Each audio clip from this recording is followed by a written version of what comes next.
வணக்கம். நம்ம பேபி ரெஸ்டாரண்ட்டுக்கு தான் வந்திருக்கோம். இன்னைக்கு என்ன ஸ்பெஷல் பார்த்தீங்கன்னா, தலை வாழை விருந்து தான் சாப்பிட போகிறோம். வாங்க உள்ளே போய் பார்க்கலாம். உள்ளே என்ட்ரு ஆகும்போதே ஒரு தெய்வீகமான ஒரு பெருமாள் தாயாரோட சிலை அவ்வளோ அற்புதமாக இருக்குது பார்க்கறதுக்கு. Baby restaurant full and full Yuvraj sir கூட தான் இருக்கும்.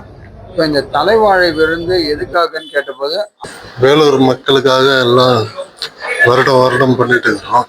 புரட்டாசி மாதம் மட்டும் 4 வாரம் கம்மி விலையில எல்லாருமே சாப்பிடணும். சாப்பாடு பார்த்தீங்கன்னா அன்லிமிட்டடாக, அதாவது நம்ம இவ்வளோதான் லிமிட்டடாக இல்லை, அன்லிமிட்டடாக நீங்கள் எவ்வளோன்னா சாப்பிட்லாம். அதே மாதிரி டிஷ்ஷு கூட உங்களுக்கு தேவையான டிஷ்ஷு மறுபடியும் கேட்டு வாங்கி சாப்பிட்லாம். ஸோ நீங்களும் வாங்க, இவங்கள கேட்டு தெரிஞ்சுக்கலாம், சாப்பிட்டவங்கள கேட்டு தெரிஞ்சுக்கலாம். தலைவாழை விருந்து எப்படி இருந்தது? தலைவாழைல விருந்து சூப்பர். எனக்கு ரொம்ப பிடிச்சிருந்துச்சு. எனக்கு அந்த கேசரி டேஸ்ட் ரொம்ப பிடிச்சிருந்துச்சு. எல்லா ஐட்டம்ஸுமே நல்லா இருந்துச்சு. ஸ்பெசிஃபிக்கா ரீசனபிள் ப்ரைஸ்ல இவ்வளோ வெரைட்டிஸ் கொடுத்துருந்தாங்க. ஃபுட்டு எல்லாமே பருப்பு பொடி நெய் எல்லாமே நல்லா இருந்தது.